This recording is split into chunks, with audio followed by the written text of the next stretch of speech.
আমার জীবনের শেষ সতর্কবার্তা দিতে এসেছি। একটা প্রশ্ন, তুমি কি আজও শিকার হয়ে থাকবে? তোমার অলসতার শিকার, তোমার অজুহাতের শিকার, তোমার ব্যর্থতার শিকার, নাকি আজ এই মুহূর্তেই উঠে দাঁড়াবে? নাকি আজ বলবে আমার জীবন আমি নিজেই চালাবো? কারণ আজ থেকে শুরু হচ্ছে এমন এক 30 দিনের চ্যালেঞ্জ যেটা তোমাকে আর আগের মতো থাকতে দেবে না। এর নাম হলো শিকার না শিকারী।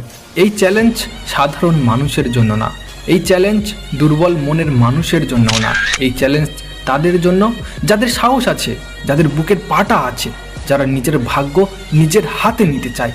এই মুহূর্ত থেকে তুমি আর শিকার নও, এই মুহূর্ত থেকেই তুমি তোমার ভাগ্যের শিকারী। যদি তুমি এই যুদ্ধে থাকতে চাও তাহলে এখনই চ্যানেলটা সাবস্ক্রাইব করো। একটা প্রশ্ন নিজেকে করো, তুমি কি জানো তুমি প্রতিদিন প্রতারিত হচ্ছ? কোনো বাইরের মানুষ না, তুমি নিজেই।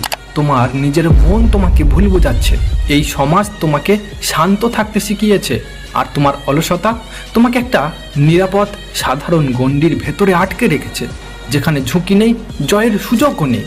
তুমি ভাবছো এভাবেই তো সবাই বাঁচে, কিন্তু সত্যটা শোনো, সাধারণ জীবন মানেই ধীরে ধীরে হাঁটতে থাকা, সাধারণ মানেই নিজের ক্ষমতার অর্ধেকও ব্যবহার না করা।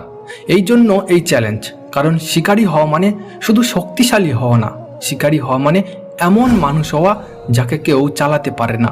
নিজেকে প্রশ্ন করো, যদি তুমি নিজের ঘুম নিয়ন্ত্রণ করতে না পারো, যদি একটা ফোন তোমার মন চালায়, যদি সামান্য লোভ তোমাকে থামিয়ে দেয়, তাহলে তুমি তোমার স্বপ্ন কিভাবে জিতবে?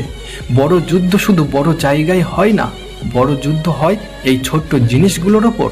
এই 30 দিনে কোনো মোটিভেশন না, এই 30 দিন হলো তোমার ডিসিপ্লিন।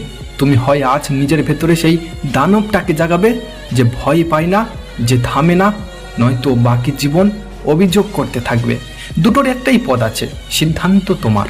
এখন শুরু হচ্ছে প্রথম ফেজ। এটা লড়াই না,